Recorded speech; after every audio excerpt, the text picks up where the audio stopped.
하나님께 최선을 다하는 다윗의 모습이 시편 26편에 잘 나타나 있습니다. 다윗은 하나님께 고백합니다. 하나님, 저는 완전하게 행하였습니다. 그리고 흔들리지 않았습니다. 그리고 하나님을 의지하였습니다. 저를 판단하세요. 이렇게 다윗은 이야기하고 있습니다. 여기 판단하다에 사용된 히브리어 원형은 샤펫입니다. 이 샤펫은 단순히 판단하고 이렇게 바라보는 것이 아니라 법정에서 심판하는 것과 같은 판단을 이야기하는 겁니다. 그래서 여러분들이 갖고 있는 NIV 성경이나 혹은 ESV 성경을 보면 이 샤펫을 결백함을 입증하다 혹은 혐의를 풀다에 해당하는 영어 동사 vindicate를 이용해서 번역하였습니다. 이렇게 다윗이 고백하고 증언할 수 있었던 것은 다윗이 그 삶을 통하여 하나님께 영광을 돌리고 하나님의 말씀을 지키는 데 있어서 이러한 고백을 할 동안만큼은 최선을 다하고 있었기 때문입니다. 다윗은 저를 판단하세요 라고 요청하는 것을 넘어서서 이제는 하나님 나를 살피시고 시험하사 제 뜻과 양심을 단련하세요 라고 간청합니다. 그런데 여기서 단련하다 혹은 재련하다에 해당하는 히브리어 동사 원형은 샤렛예요. 영어로 옮기면 smelt 혹은 refine입니다.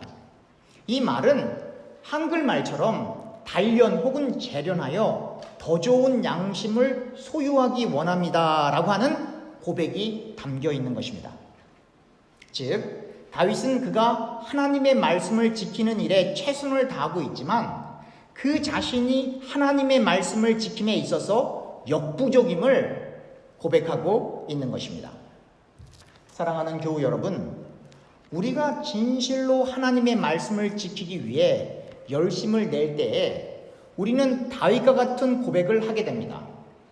하나님 말씀을 최선을 다하여 지키려고 하지만 저는 지킬 수가 없네요. 하나님, 어떻게 하면 제 양심을 단련하고 재련하여 더욱 하나님의 말씀에 민감하게 반응하여 그 말씀을 제 인생 가운데 실천할 수 있을까요? 라고 이렇게 고백하게 되는 것입니다.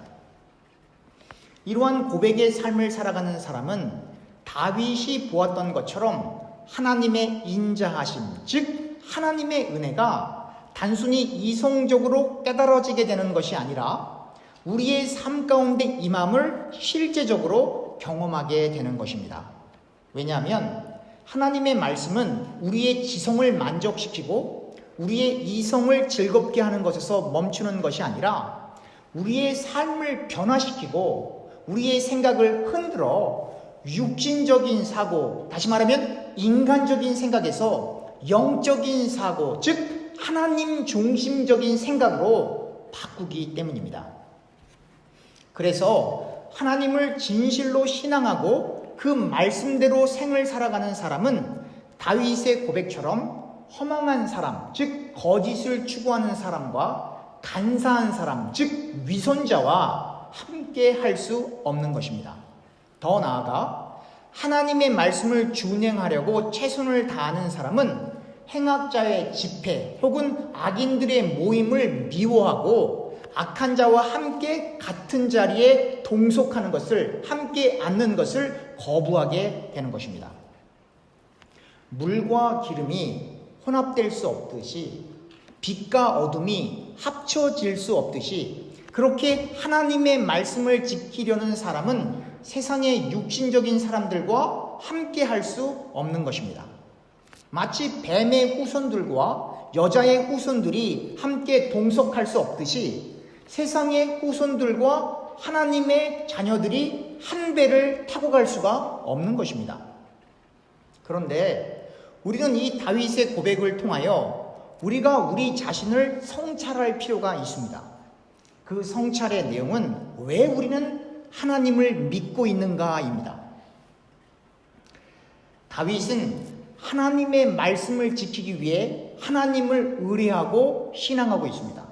그러면 우리는 무엇 때문에 하나님의 말씀을 지키려 하고 있습니까? 갈라디아서 6장 7절을 보면 다음과 같이 쓰여 있습니다. 스스로 속이지 말라. 하나님은 업신여김을 받지 아니하시나니 사람이 무엇으로 심든지 그대로 거두리라. 여기서 업신여기다의 헬라어 동사 원형은 묵테리조입니다. sneer at, disdain. 이것을 번역하면 비웃다 혹은 무시하다라는 뜻으로 하나님은 하나님의 말씀을 지키는 척하면서 지키지 않는 간사한 사람 혹은 위선자에게 의해 속지 않으시고, 즉 무시당하거나 비웃음 당하지 않으시고 삶 속에서 사람들이 심은 그대로 그렇게 하나님께서 보응하시겠다라고 하는 하나님의 무서운 의지가 담겨 있는 것입니다. 그래서 예수님이 귀신의 왕 바알세불을 힘입어서 귀신을 쫓아낸다라고 생각하는 바리새인들을 향하여 예수님께서는 다음과 같이 질책하시는 것입니다. 마태복음 12장 34절과 35절입니다. 독사의 자식들아, 너희는 악하니 어떻게 선한 말을 할 수 있느냐? 이는 마음에 가득한 것을 입으로 말함이라. 선한 사람은 그 쌓은 선에서 선한 것을 내고 악한 사람은 그 쌓은 악에서 악한 것을 내느니라. 사랑하는 교우님들은 하나님의 말씀인 선한 것을 내고 있습니까? 아니면 하나님의 말씀과는 전혀 상관없는 악한 것을 내고 있습니까? 이 말을 더욱 구체적으로 풀면 교우님들은 예수님이 말씀하시고 계신 그 내용을 예수님의 입장에서 이해하고 하나님 중심적으로 그 말씀을 실천하고 계십니까? 아니면 적당히 타협하거나 그 말씀을 지키는 척하면서 자기 마음대로 생을 살아가고 있습니까? 하나님은 우리의 가시적인 행위들로 인하여 업신여김을 받지 않으십니다. 예수님께서 바리새인들의 마음을 꿰뚫어 보셨던 것처럼 그렇게 우리의 마음과 중심을 하나님께서는 꿰뚫어 보고 계십니다. 하나님의 심판, 그 예리한 판단으로부터 벗어날 수 있는 생명체는, 그 판단으로부터 벗어날 수 있는 사람들은, 인간들은 이 세상에 존재하지 않습니다.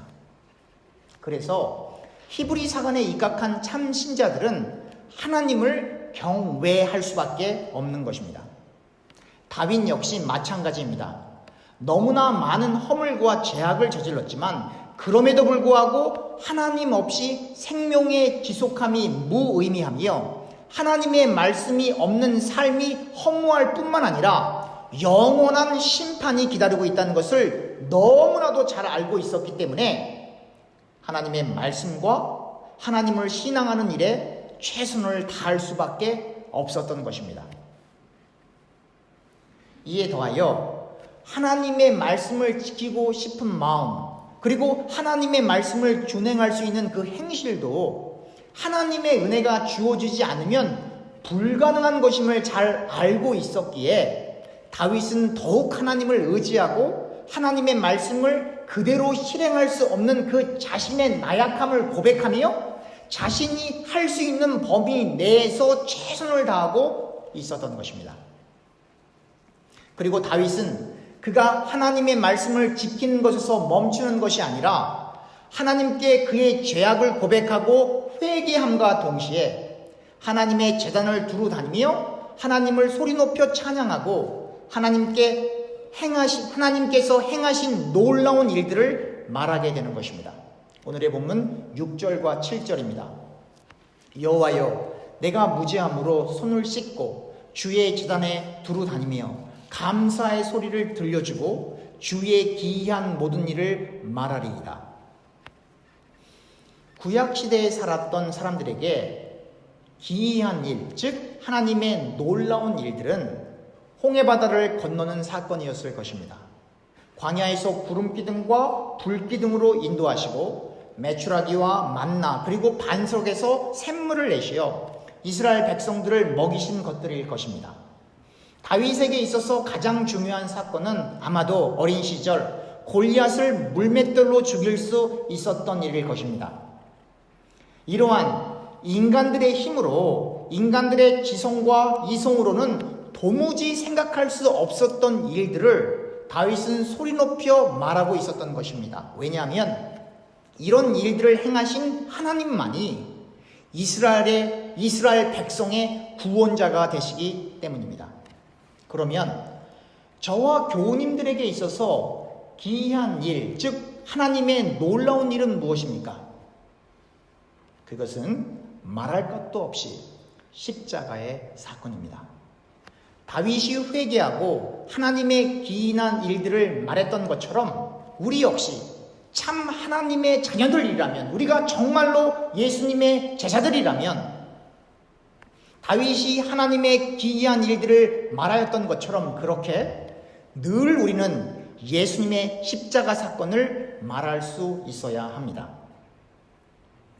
전도를 특정한 훈련을 받고 선교지로 나가는 것으로 한정해서 이해해서는 안 됩니다. 전도는 우리의 일상적인 삶의 터에서 자연스럽게 배어나야 하는 것입니다. 그죠? 우리의 입에서 예수님이 자연스럽게 증거되어야 하는 것입니다. 우리의 삶이 우리가 전도하기에 미흡하고 하나님께 죄송하고 송구스러운 부분들이 분명히 있지만, 그럼에도 불구하고 우리를 위하여 십자가에 달리신 예수님을 진실로 우리가 알고 믿고 있다면 우리는 그분을 전하는 것을 멈출 수가 없는 것입니다. 살아있는 씨앗이 땅에 떨어지면 반드시 성장하여 열매를 맺듯이 하나님의 복음의 씨앗이 하나님의 사람들의 마음판에 떨어지면 반드시 전도라는 열매를 맺게 됩니다. 전도는 어떤 특정한 사람들이 하는 은사가 아니라 예수님의 모든 제자들이 당연히 해야만 하는 사명인 것입니다. 신약 성경을 보면 전도하는 일이 얼마나 어려운 일인지 스데반, 바울, 베드로 등을 통하여 우리가 쉽게 알 수 있습니다. 그런데 예수님을 만난 사람들은 아무리 어렵고 힘들어도 그 입을 다물 수가 없습니다. 그 자리가 순교의 자리라 할지라도, 무섭고 외롭고 힘들고 버거운 자리라 할지라도 하나님의 복음을 위하여서는 자신을 돌아보지 않고 전도할 수밖에 없는 것입니다. 다윗이 자신의 죄를 회개하고 하나님의 기이한 일들을 말하였듯이 예수님을 진실로 만난 사람은 환경과 조건에 의해 흔들리지 않고 때를 얻든지 못 얻든지 예수님의 십자가 사건을 전할 수밖에 없는 것입니다. 그리고 이러한 사람들은 당연히 다윗처럼 하나님의 집과 하나님의 영광을 사모하고 사랑할 수밖에 없는 것입니다. 오늘의 본문 8절입니다. 여호와여, 내가 주께서 계신 집과 주의 영광이 머무는 것을 사랑하오니. 다윗의 고백입니다. 하나님이 머무시는 하나님의 집이 어디입니까? 고린도전서 3장 16절과 17절을 보면 이렇게 쓰여 있습니다. 너희는 너희가 하나님의 성전인 것과 하나님의 성령이 너희 안에 계시는 것을 알지 못하느냐? 누구든지 하나님의 성전을 더럽히면 하나님이 그 사람을 멸하시리라. 하나님의 성전은 거룩하니 너희도 그러하니라. 우리의 몸이 성전이기 때문에, 우리가 성전이기 때문에 우리는 우리 자신을, 우리의 몸을 소중히 해야 하는 것입니다. 우리의 몸이, 우리 자신이 성전이기 때문에 우리는 하나님의 말씀을 지킴으로 우리를 깨끗게 해야만 하는 것입니다. 또한 마태복음 18장 20절을 보면 두세 사람이 내 이름으로 모인 곳에 나도 그들 중에 있느니라. 예수님께서는 두세 사람이 예수님의 이름으로 모여있는 곳에 계신다고 말씀하시는 것입니다. 다시 말하면 각각의 성전들인 하나님의 자녀들이 모여서 공동체를 이루어서 한 자리에 있게 될 때 그 장소나 건물이 교회가 아니고 그 사람들이 모여있는 그 사람들의 집합체를 예수님께서는 교회로 인정하시게 되는 것입니다. 그리고 그 교회에게, 즉 우리들이 모였을 때 바로 이 자리에 하나님께서 우리와 함께 하신다라고 하는 것입니다. 그래서 교회가 중요한 것입니다. 사탄의 전략은 먼저 신자들을 망가뜨리려고 합니다. 신자가 망가지면 자연스럽게 교회가 파괴되는 거죠. 왜냐하면 교회를 구성하고 있는 사람들이 바로 신자들이기 때문에, 신자들이 넘어지고 신자들이 실수하고 신자들이 범죄하게 되면 그 범죄한 사람들이 모여졌을 때 주님을 바라볼 수 없기 때문에 그렇습니다. 그러므로 교회를 사랑하는 사람들은 먼저 교회 일을 하기보다, 교회 와서 봉사하기보다, 교회 와서 무엇을 하려고 하기보다 자기 자신을 돌아보고 자기 자신을 하나님의 말씀에 비추어 보아 내가 참 하나님 앞에 바로 서 있는 참된 예수의 제자인가 아닌가를 살펴보고, 교회 일을 하기 전에 내가 하나님 앞에서 참된 제자가 아니라면 회개를 먼저 해야 하는 것입니다. 다윗처럼 회개를 먼저 해야 하는 것입니다. 그리고 하나님을 사모하고 신앙해야만 하는 것입니다. 이렇게 할 때에 우리는 다윗처럼 하나님의 제잔을 두루 다니며 하나님과 늘 임마누엘로 동행하기를 소원하게 되는 것입니다. 그리고 하나님의 기이한 일들을 전할 수밖에 없는 것입니다. 즉 신약시대, 오늘날로 옮겨서 이 본문을 이해하면 신자들은 전도하기 시작하게 된다는 것입니다. 그러니까 전도는 신자가 하나님의 말씀 앞에서 철저히 회개하고 하나님의 말씀을 지키기 위해 최선을 다하며 모든 위선적인 생각과 행태들을 다 버리고 자신의 나약함과 한계성을 인정한 후 하나님께 매달릴 때에, 여러분들과 제가 전도하는 게 아니고 성령 하나님의 이끌림 속에 전도가 되어지는 역사를 경험하게 되는 것입니다. 전도가 되어질 때에 마치 우리가 하는 것 같지만 사실 우리들의 입술을 붙들고 계시는 그분이 성령 하나님이다 라고 하는 그 사실을 우리가 피부로 경험하게 되는 것입니다. 하나님의 손이, 하나님의 역사하심이 전도하는 신자들에게 함께하고 있음을 느끼게 되는 것입니다. 왜냐하면 하나님의 모든 관심이 십자가 사건에 머물러 있었고, 예수님의 부활 이후 하나님의 모든 초점은 복음 전파를 향하고 있기 때문입니다. 그것이 바로 사도행전에 나타난 교회들이었던 것입니다. 사도행전 11장 21절입니다. 주의 손이 그들과 함께 하시네. 정확히 나오죠. 주의 손이 그들과 함께 하시네.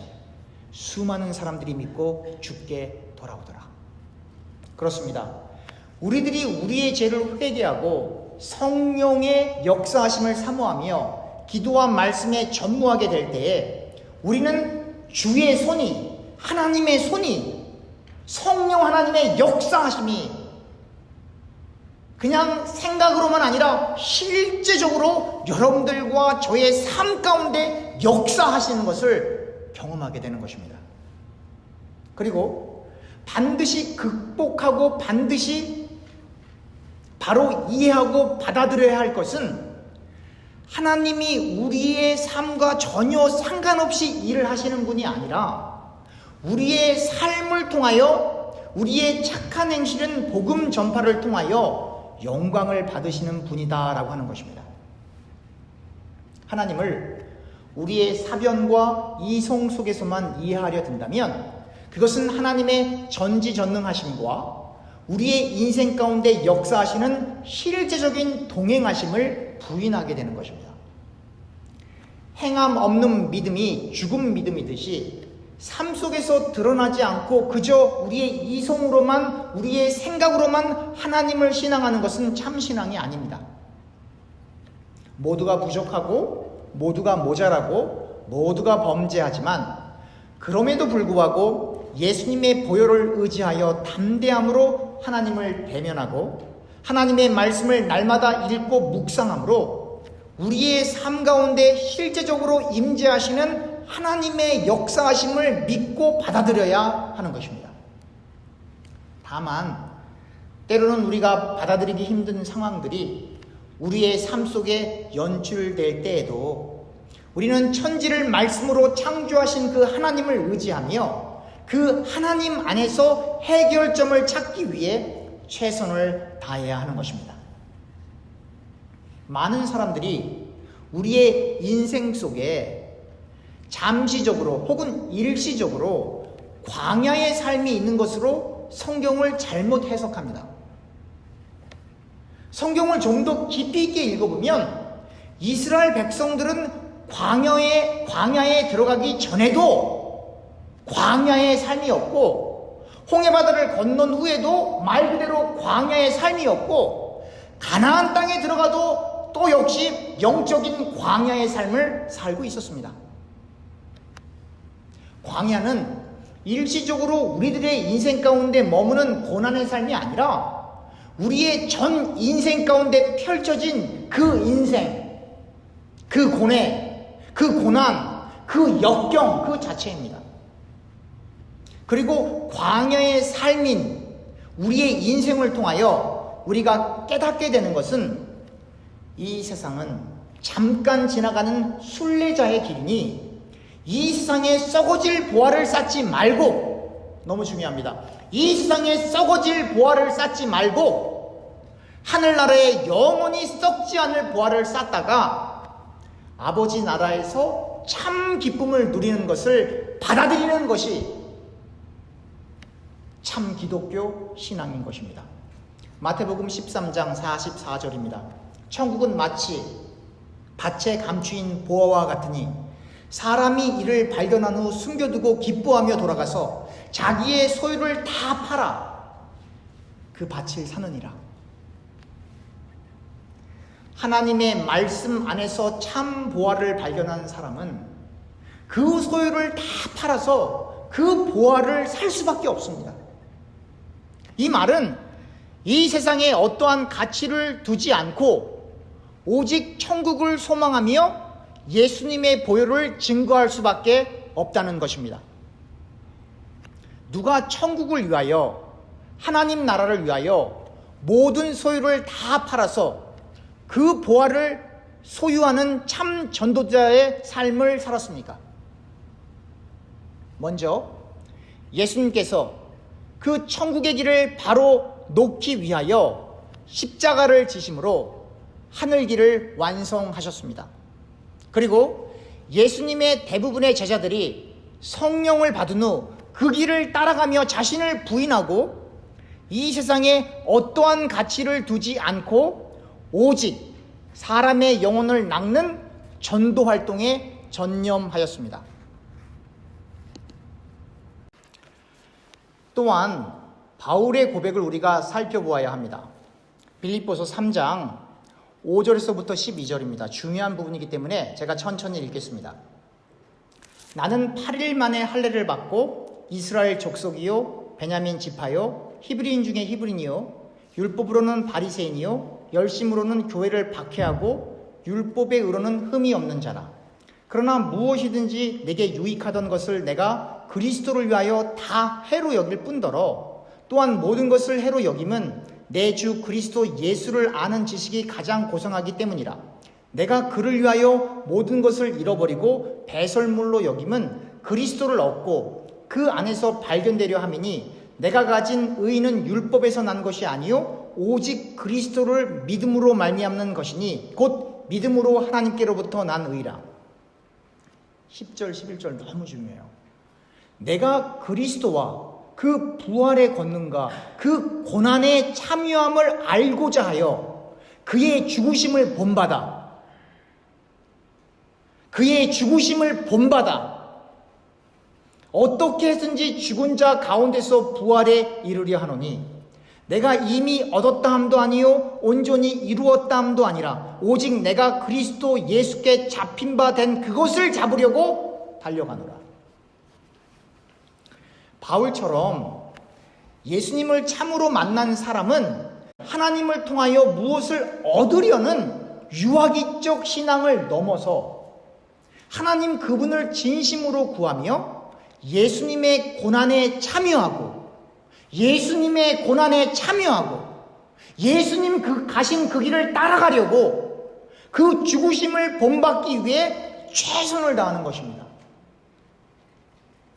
저도 교우님들이 이 세상에서 하나님의 은총으로 풍족하고 부유하게 살게 되기를 소원합니다.